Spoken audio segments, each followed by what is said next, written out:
right, welcome to our pilot episode of Hostel Therapy. We'll be airing weekly on hostelmanager.com. Absolutely privileged and honored to have David Cook from the Barn Door Hostel as our first guest on our pilot episode of Hostel Therapy. David, welcome. Thank you. Thank you, Jimmy. So, to just give a quick little intro on what's this, what we're trying to do here with the show, and then we'll jump into this episode, which is a action-packed one.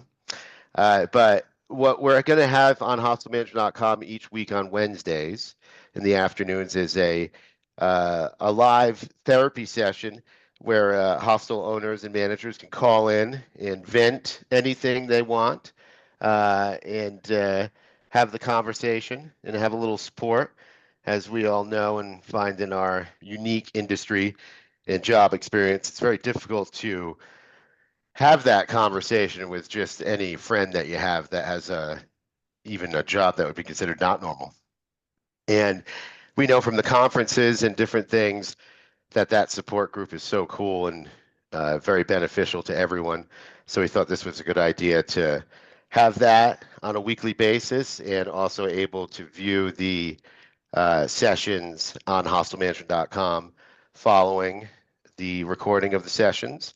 And therefore, so many people can benefit from, watching that and having the support of that experience of others, or just even getting ahead of it, because a lot of things may have not happened to you yet, but eventually will. So, You don't know what you don't know. exactly.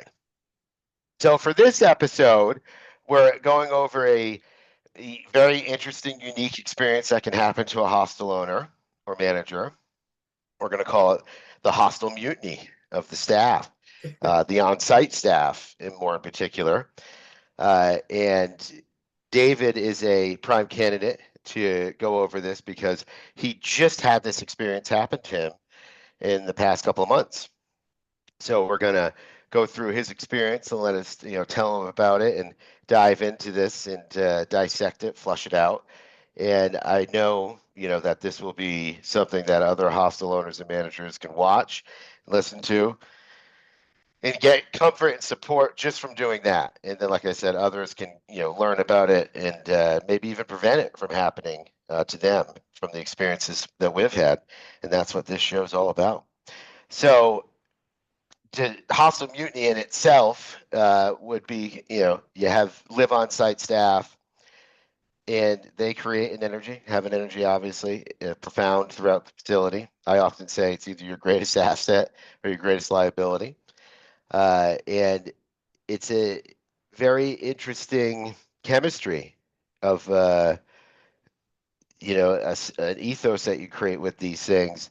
And if the staff all at once decides to leave or quit, or they get to a point where you have to push them all out yourself, when does that happen in any other job or, business where all of a sudden one day you're fully staffed and the next day everyone's gone? And now you got to deal with it.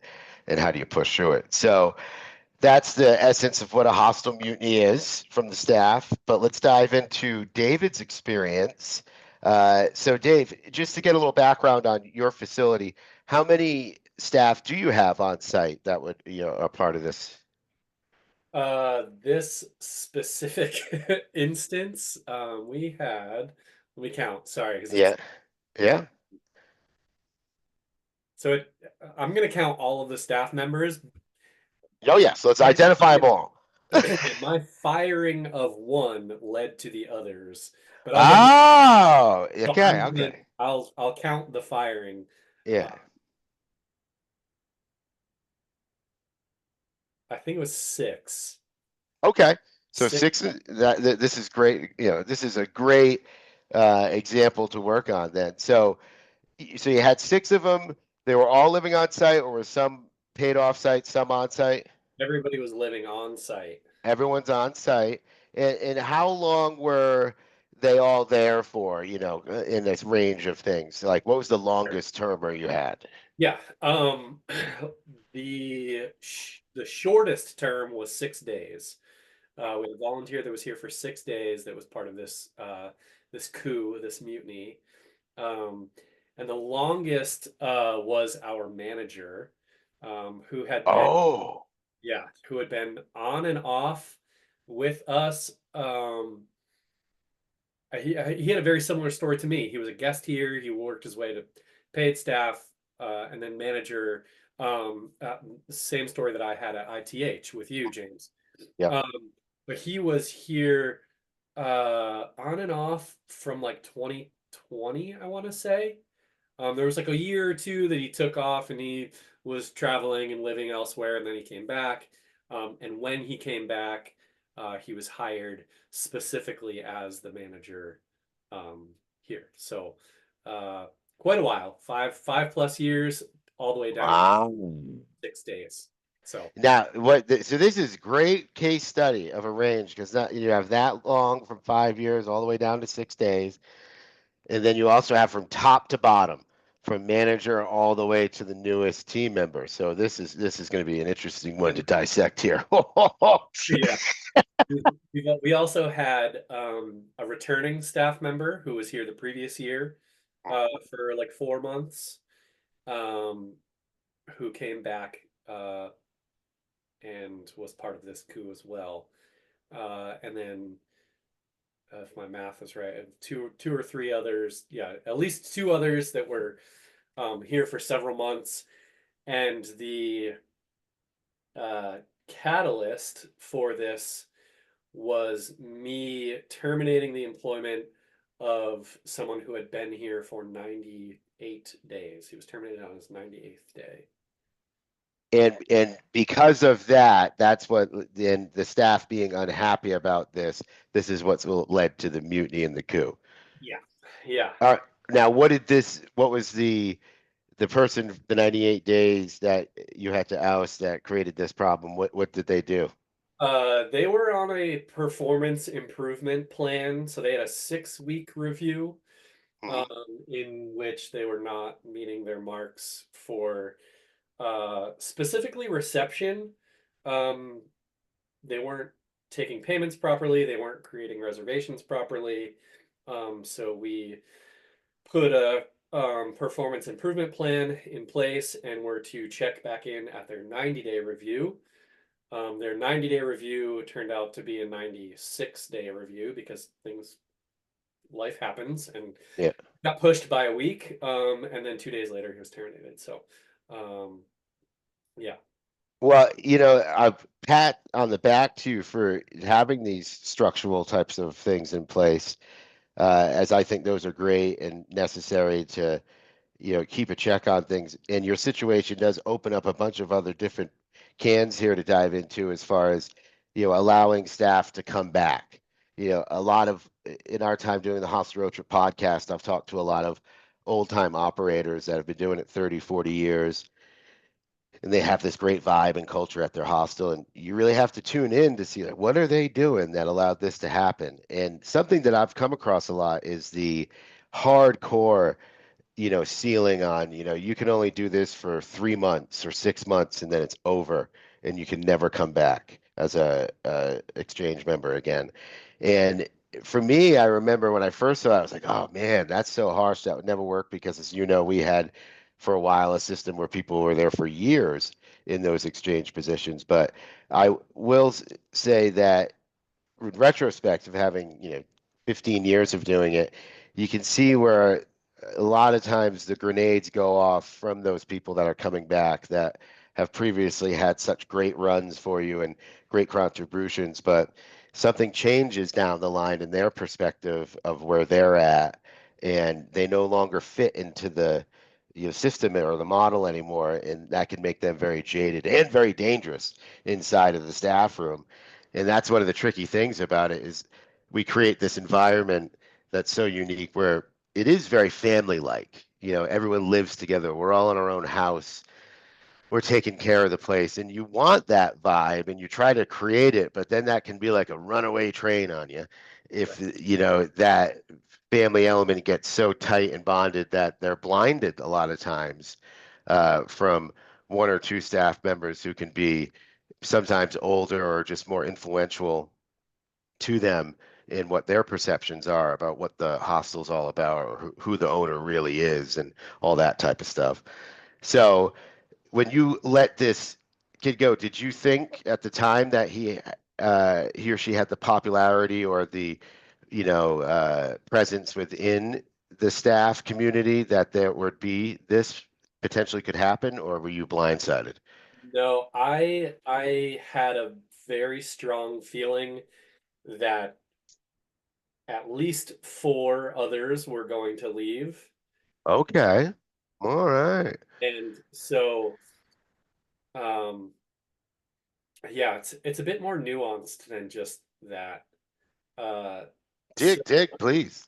yeah, so um our manager um should have had his own uh review and performance improvement plan because um details and job duties were uh, slipping, lacking, etc. And shame on me for not being more forthright in following through with a plan to get him back on track. But he he told me that if this firing was going to happen, he was leaving too. Wow. And Okay. and quite honestly, I was not surprised What and was his reasoning? why he was going to. Like, yeah, why was he in that stance of like, if you fire this guy, I'm leaving too? I, What think was that his reason? I don't want to speak entirely for him, but I think Sure. that he he was under the impression that I did not have a grasp on how close knit this group of staff members were and the efforts, quote unquote, that they were putting in to this place. He thought that I just saw an error that needed to be fixed, and so therefore I was wrong, and he disagreed with that decision, and Okay. probably the straw that broke the camel's back because we've had a lot of disagreements in the past 8 months, 9 months. So Yeah, and those will build up. And just a few things to touch on, and I want to let you dive deeper in, but the fact that you knew this, kudos to you, is that's very bold to continue to press forward, because that often is the conundrum of, you see from 30,000 feet up, oh gosh, we're missing payments, or the till's off, or our housekeeping scores are plummeting in reviews, and this isn't good. And these are the reasons this is happening, in a very clear cut way of like, this is a problem. We need to try to fix it. We're not able to fix it. We need to get rid of this person. exactly. But it's so interesting how the emotion can Right. blind the in on how on-site staff, all the way through the on-site management, to that exact same frame point of, hey man, despite all those facts that you're throwing at me about missing money and bad reviews and facility, liability, besides all that, you're not seeing the fact that, everyone here is working so hard, and they're doing all these different things. And that's a tricky thing that I've dealt with over the years so much too, living on site myself, in back in doing that, helps really suffocate that. I was talking to my business partner Bobby the other day about that, of when you're on site and back again, and you're working shoulder to shoulder with everyone, you can see if the kid's trying to sit down and go on their cell phone the whole time, or if they're just really, mailing it in to the point where they're not. And I often find that that defensive reaction comes often when the people aren't pulling their weight, or are kind of a lazy crew, if they've gotten too comfortable and it's time to move on. But in their minds and their perception, they're crushing it, despite what the reviews say, despite what the bottom line says. And eventually, you've got to be the one that's responsible enough to say, I'm going to go out of business if I let this continue to be run on this blind emotion, and feel good. And one other thing I want to commend you on is, you said, shame on me. so many times in this situation, it's so easy to become the victim in that mindset of like, oh gosh, they screwed me, they took advantage of me, woe is me, poor me. But what you really have to do, if you really want to fix things in all areas, is you take that moment, step back, and take ownership of it. What did I do that could have created, how could I have done better at this? Just commend you as an example to everyone. That's how you have to look at these situations, so you don't go down the rabbit hole of negativity. But Thank you. And you're 100% right, because yeah. if you just play the victim, you're always going to fall back into that scenario. Mhm. People are going to be sitting on their phones, and then you're going to have, history repeat itself with Mhm. the same situations going on. If you yourself don't know that you're the problem.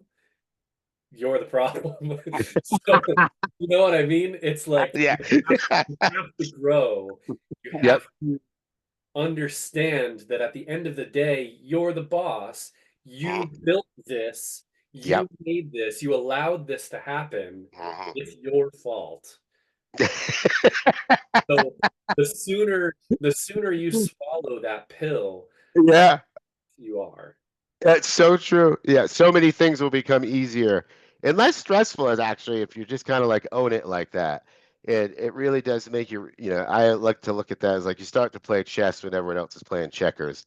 When you look at life in that way of like, all right, I'm going to own this, I'm going to learn from it. How can I get better from it?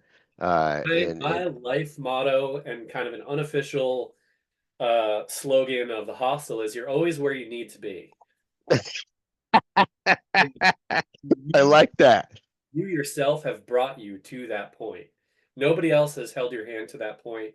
You Mhm. took those steps to get to where you need to be. And that place could be a very hard lesson. It Oh, could be yeah. static, beautiful summer day where you don't have to do jack shit and you're just soaking up the rays. But both of those places are where you need to be. I like that. I like that, Dave. I might take that from the hostel therapy slogan. It's where Yeah. you need to. But now let's dive a little deeper into like the personal emotional effect and toll that this takes of, it's great to, and it's easy to say, take ownership for, reflect on, make self corrections. But as we talked about, they're a family unit, and often what creates what happened at your place is the family unit at its core. They started to look at themselves as a family, started to get very protective of themselves, defensive for each other. So now when one goes, they're all gonna go. On the flip side of that, I've always said with you've really got a great in-house crew that's really in it for the hostel and the best of the hostel. And that's the key. They can't be looking at themselves all the time. And if everyone is looking at the hostel and the experience and the fact that the hostel takes care of us, it houses us, it feeds us. And if they look at it as its own entity in that way in the family member unit, that's the times when you have the staff and the crew coming to you and telling you this person needs to go, they're not pulling their weight. That's when you know you're sizzling. Or even more, that person that isn't sizzling just moved out on their own because they were like, God, I can't be around and live with this staff because they're so into this place and they're so respectful of the business and the ownership, and they won't take any of my miserable bullshit and they don't believe what I'm saying. I'm out of here. And when that happens, you're like, tear down the cheek. Right. Because that's a beautiful thing, and you're sizzling, and you've done some things right that have got the crew to that point. But to your situation that happened, back to the fact it is a family unit, you have these bonds. That's not untrue of us, and that's one of the difficult things. The show must go on. The theater curtains must open again the next day. We must be ready to perform, not only at our best, but even better because of this shit situation. How how does that take the toll on one's emotions and So psyche? Like, how did you feel? um I'll get into that in just a second, but Please go. Yeah. you're absolutely right that the show must go on and you must perform even better. Because 3 days after my staff mutiny happened, I had a very large summer festival that we do every year. And Yep. so they left me high and dry with no staff members, On um, purpose. on purpose, right? As a big Mm. FU. Yep. The last And boom. and good for them for making that point, Mm. because it made me step back in, as you said, shoulder to shoulder. It made me step back in and do the laundry, do the reception, work on helping parking the cars and facilitating the grill and making sure the music's right and all of these things during a festival. We had like 200 people here during this festival, and thankfully, I had my very close friends come up from New York and from Connecticut. They kind of dropped everything and were like, "Holy hell, Dave, we're gonna come up. We're gonna like work from home, but work from hostel, and help you out this weekend." And so they were on the grill and they were tuning the music and all this stuff. Oh, it's And beautiful. I'm flipping beds and I'm doing laundry and I'm checking guests in. I'm taking walk-ins, et cetera, et cetera. And it reminded me that this job is so fucking easy. And Yeah, yeah, yeah. I was the whole weekend, I was like, what were they complaining about? It gives you What that was happening? ground. Yeah, yeah. Right. But after that weekend, my emotions, my adrenaline lowered a bit. Yeah, okay. True, Yeah. true emotions kind of poured through. Mm-hmm. Now, my manager had been here, like I said, on and off since 2020. I think honestly, I think even 2019, he was like a guest and like quasi like work exchange here, if I'm not mistaken. Um, and it's really hard because you know that person for so many years. You Yep. become friends with them. You have this Mm-hmm. beautiful story arc of friendship. You're complete strangers. You're thrown into the same place. You get to know each other. You go on adventures together. You click mentally on, okay, you're going to do this, so I'm going to do that, and that's going to be one cohesive end product on whatever you're doing throughout years. And so for it to feel declining in the last 8, 10 months, and then for it to steeply decline and crash at the end, during this mutiny, was really hard. It was, you're on a runaway train, like you have no control over it. It's not your train. Yeah. Um, and I was really hurt personally. And I think that he was too, despite and it's also really self-reflective for me because James, you and I went through this, We did. and I felt wronged by you, and I didn't Mm-hmm. agree with things that you were doing, and I wrote you a really long email and Yeah. they gave you the finger and said rotate on it, Yeah. like I didn't, and so for me to grow past that is one thing, but then for me to, become the monster that I hated, so you speak, Yeah. it hurt. It hurt. Yeah. And it's there isn't a there isn't a right way to do it. You can have a knee-jerk reaction and you can apologize immediately and do whatever you need to do. It's not going to fix it. You can let it sit and fester and don't do anything and let it get worse. That's obviously going to be worse. You can rip the band-aid off and hope that it heals on its own. And that's the path that I chose. And I think that it's, for me anyways, the best method, Sure. uh, because I can't change someone's mind. Yeah. No matter how empathetic or powerful or anything Mm. that I can be or should be or have to be or whatever, there's no changing someone's mind when they've already made the decision, and it's a big decision for them. And my manager had been here many years. I'm not going to change his mind and have him stay here longer. Um, there's it's impossible, and in the one odd percentage that it is possible, he's not going to have a good time, and it's just better off for everybody to just rip off the band-aid, start fresh, fight through it. Like Yeah. like I said, I had to sit through that whole, well, I wasn't sitting at all, but I had to fucking run around through that whole festival.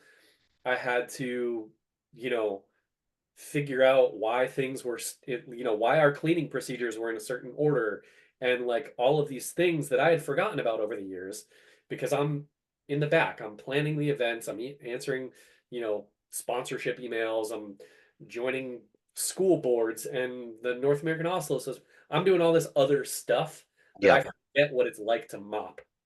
Yeah. Yeah. And Yeah. so, Get back in the foxhole. right.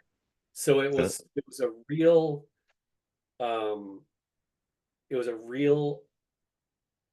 raw emotion for me. After that weekend happened, it was very difficult for me to process what was happening. Um, Yeah.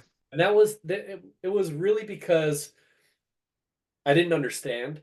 I didn't Mhm. understand why they thought I was a mean-hearted, iron-fisted dictator. Like, Yeah.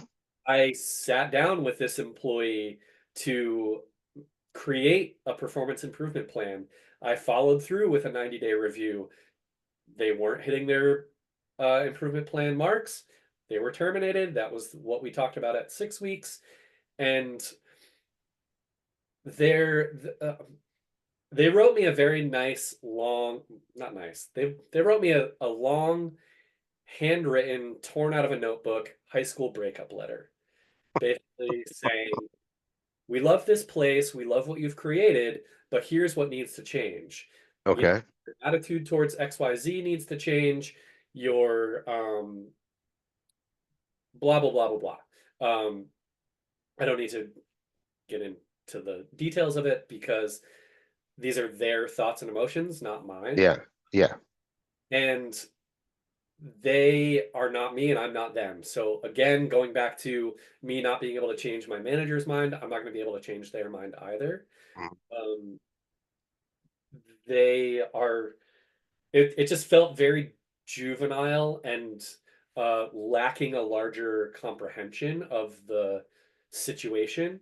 And no matter how much I could try to say zoom out, they weren't going to, because they were so fixated on this detail.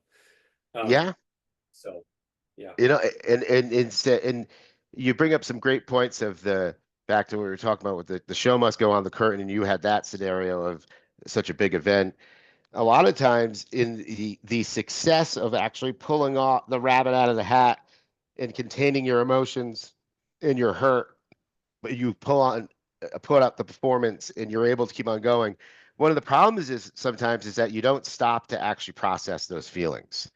And that's dangerous and bad too, because one thing that I battled with over the years that I've really worked on in recent years, but maybe like 5 years into it, was becoming jaded from those experiences and then letting those change how your energy was within your own shop that you created. Right, And you almost become prejudiced against yeah, the new hires. yeah, You're like, it, okay, well, is this person going to screw me over first, or is yeah, this? And that's not yeah. fair to them. Mm. Right? And So, it's not fair to you either because right, you're shutting off your shine. Like you're not your beautiful self. You're not bringing the energy to the facility that makes Hostel so special when you can feel the owner oozing through the walls in their passion and their craft. And that becomes such a sad thing because now you're turning yourself off. And one thing that I got into the hostels was because I never wanted to be in a job again where I felt like I had to turn myself off while I was doing it. And so that can just be such a sad thing and a dangerous thing if you don't stop to process the feelings. But it is, you just have to be realistic. Like I see a lot of people, oh, yeah, it doesn't bother me, fuck them, or yeah, no, it has to bother you a little bit. I mean, you're human. You're living in this place with them. You're in this unique experience. They're helping you with your baby and your craft and your creation, and some of them for so long that you obviously do become close with them. And it's almost impossible not to become friends with them if they're not there that long, or friendly with them. Something would be wrong if you weren't almost in that way. And then as we know in our industry, it's not uncommon for relations to go further than friendship, so it can become very messy when there's that complicated injection of the fact that they're really looking through the scope, like you said, and you're 30,000 feet up, and that they're not going to be able to, in my experience, understand or appreciate a lot of the things that the owner does behind the scenes. 'Cause it's not in their wheelhouse. And My maybe, my methodology of that, well, specifically for my manager over the years, yeah, was to let him in on all of those things. coming down the wheelhouse. Yeah, come take a look at this budget report. Come take a look at, Yeah, back in the day we were using RevPAR like it was the Bible, and like come take a yeah, look and see our growth or our plateau. Come to the state and come to the Capitol and file these papers with me. Come with me and learn this, because it's not easy, and anybody can be a big brother, right? yeah, Anybody, you hire a manager to be a dad, and sometimes they end up being a big brother. Anybody could be a big brother. yeah, You want that manager to be a dad. You want them to be cool enough to, make you laugh and help you up when you fall down and be there when you're hurt, but also let you do your own thing. And a brother is just going to be chummy, chummy, you know, let's go do this, that, and the other thing. So you want to let your staff members in a little bit, in my opinion. You want to let them in a little bit to understand the stuff that you're doing. And yeah, you, James, actually did an amazing job of that when I was working under you.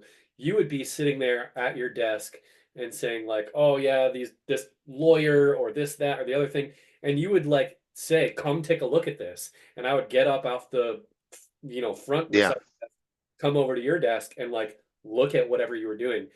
And I think that that really influenced me because it helped me zoom out. It helped me get up a bit yeah, and not look at things like this is just a fun house.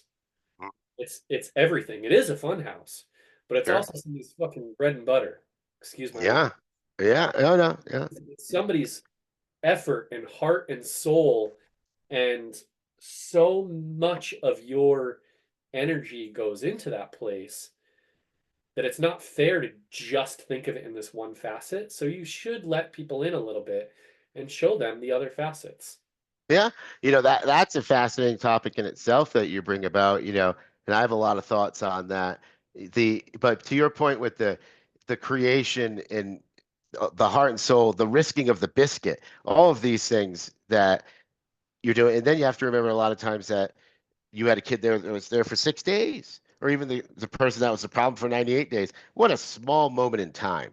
And I've always found that to be fascinating, as we've been in operation now for well over 10 years. And, you have people that may have been at your shop for a few months and worked alongside of you when things were going good and you were at your best. And they just think like, wow, that guy's amazing. And then you could have had a kid there for 2 weeks after you just got your heart broken and you're out of a bad breakup and you're Yep. drinking too much wine and you're a hot mess. And that was the 2 weeks they saw you. So that their perception is all over here. So I always find that fascinating. But you have to take that in perspective. And as far as showing them under the hood or exposing them, I've had a lot of different viewpoints on that. As you said, I used to do that religiously. And then I got to a point in a period of time where I felt like I was scaring too many people. You'd show them under the hood, and then it would overwhelm them because they were like, "Oh, fuck, I don't want anything to do with that. I just want to be part of the fun house." Yeah, and okay, that gave me this perspective of the right people in the right seats, but also finding your unicorns. If you show people under the hood and then they are able to go 30,000 feet up and see it for what it is and be interested and stimulated by it, now that's someone that I look at as like, okay, they could move up. You're a And net then asset instead of a yeah, potential liability. yes, and then most of the time it's the ones that are the quieter ones, the ones that are like, I want to know everything, I want to, I want to see everything, I want to understand everything, and then you open the hood and you show them, and you see them just fucking, wow, their mind fried. You're like, no, this is not for you, buddy. Go back over there. But This is, Wow. just to jump back into the back again to the processing of the feelings and the curtains opening again on the stage after you have this type of thing, and the relationships you get into them, and then showing those people, that's the battle of, are they going to understand and appreciate your position as owner, and what are you doing, and all these things. And just to touch on a few of those items, it's really fascinating because I had one of the best bosses you could have to learn from Maria. She's now at Gaslit Hostel, and she had a great way of being very system orientated. And from the upper management echelon at USA Hostels, you would have never perceived it, but from how bohemian the like lower level was, and how like laid back and flowing, that behind the scenes of that were just amazing systems that she had created. And that's why that place was able to expand and have multiple locations, because it's the systems that allow this bohemian vibe to exist and flow and function. And that's difficult to pull off, and and it's a completely different thing that's going on besides running reception and running the vibe and the energy of the house. And they, a lot of times they don't understand that, and then it falls into that classic uh, nuance of like, if you go into a bar, every bar back would think they're the best bartender, and they're criticizing the bartender, and every bartender would be the best bar manager, and they're criticizing the bar manager, and every bar manager would be the best bar owner, and they're criticizing the bar owner. And that's just how that is psychologically. But I think because we have this in-house element, that it can be accelerated and can get out of control in a bad way, as we talked about today with your situation. And that's a difficult thing. And, that's an art form in a way. But in that, back to the systems, the better your shop is, I always remember her saying, if you can take your hands off the wheel and leave, and the show still goes on, that's actually the best compliment to the owner, of like, wow, this idea has been created by them, and then they've wrapped and packaged this idea in systems that allow this exchange based, casual, relaxed workforce to pull off. And it's actually at that moment when those systems are working so well, and the show is operating so well, that the owner can take their hands off the wheel and focus on bigger picture items that can enhance the existing operation, or even maybe expand to another one. It's at that moment that it's often that criticism starts to creep in of, where's the owner? They don't see how much we're doing here. They don't see, they're not here with us doing that. And that's that interesting yin and yang that can pull you. But like you said, oftentimes I feel like that yin and yang organically pulls you back in right when you need it to be there the most.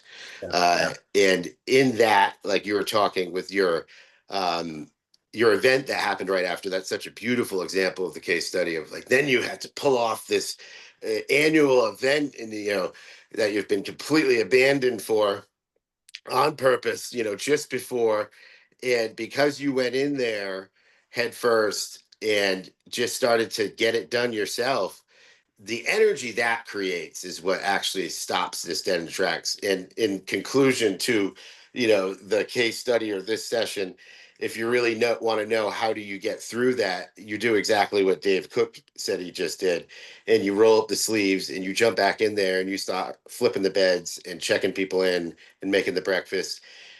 And that has so many profound impacts right off the bat of, oh, okay, so this guy can do it himself, unlike what the staff were saying. He is happy to do it.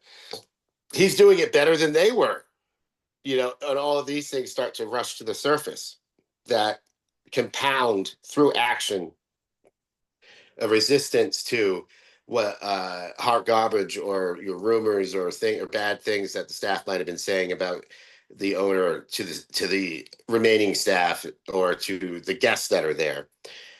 So I think that's just a great example of what you need to do in that situation to turn the ship around right away. And then it's amazing when you do that, how much you gravitate people to want to help you out. They see you in the weeds. They see you stepping up to the moment, and it's inspiring and it's contagious. And it gets back reminds to you of why you started it. yes, and it always brings back those floods of giving you that energy of why you started it, giving you the memories of why this place is what it is. It isn't what it is because the kid who was here for 6 days. It's what it is because what I did 10 years ago, to start this place. And that's the beauty of that moment and the silver lining. And in every crisis there's an opportunity, right? So I think that's a great story, an example of the tough experience of it, but then exactly what to do to get through it.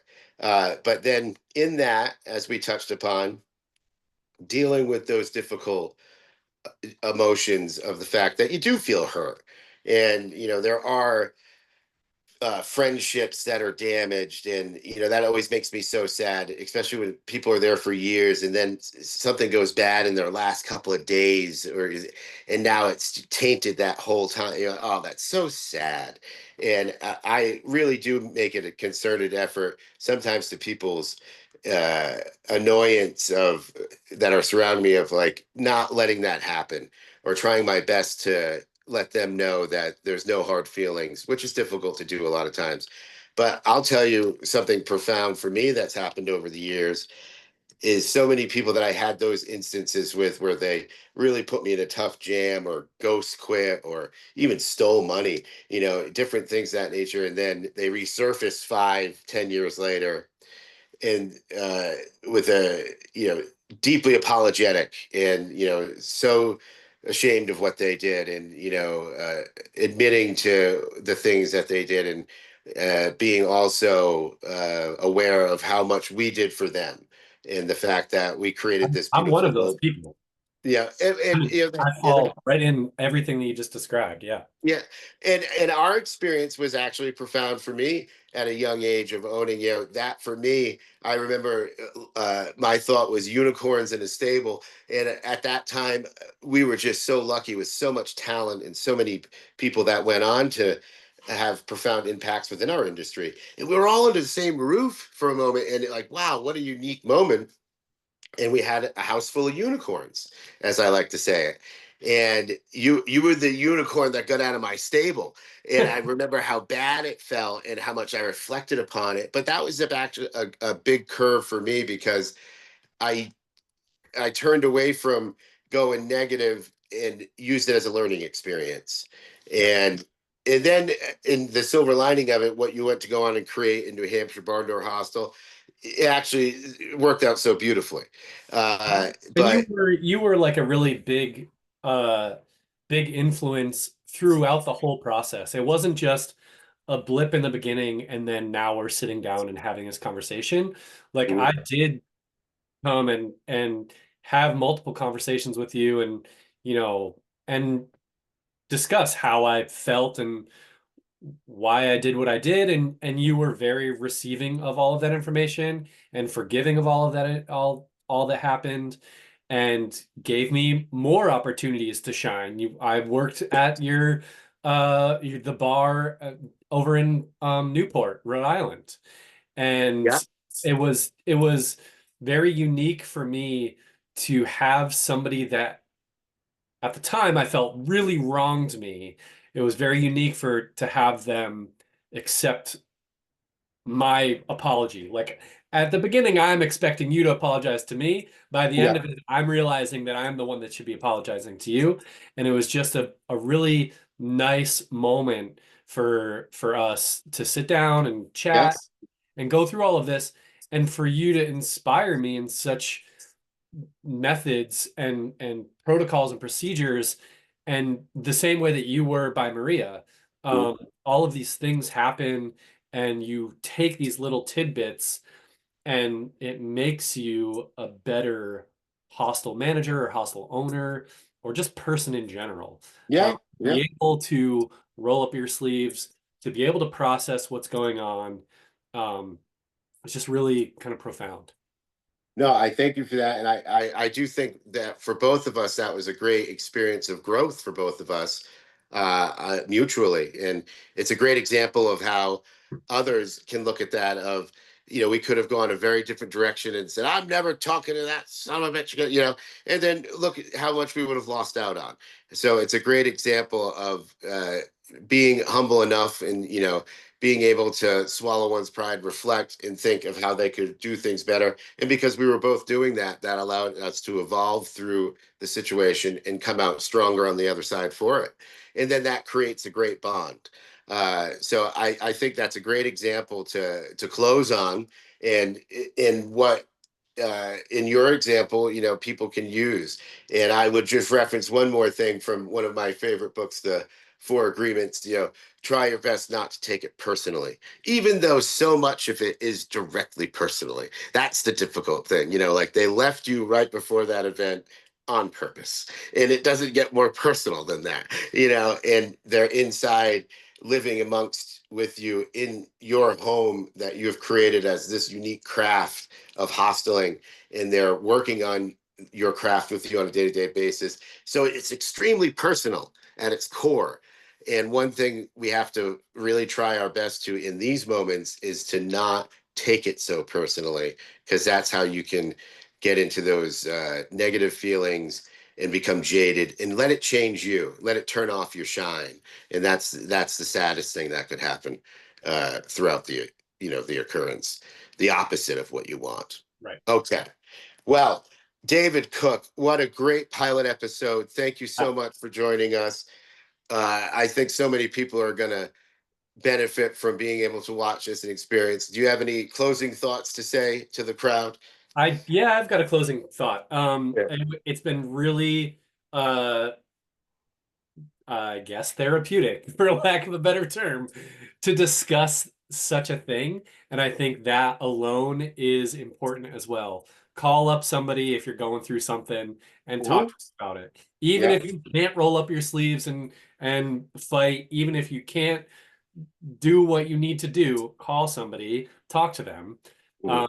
It's such a cool duality for me because just a few days ago, Alfie from the North American Hostel Association Mhm. had let me know that Barn Door Hostel is going to be the highlighted US hostel at this year's conference. And Yeah. so it's such a cool balance, a yin and yang, if you will, to go Mhm. through this thing in August and then learn in January that you're going to be highlighted in May, I think the festival is. So, or the Right. conference.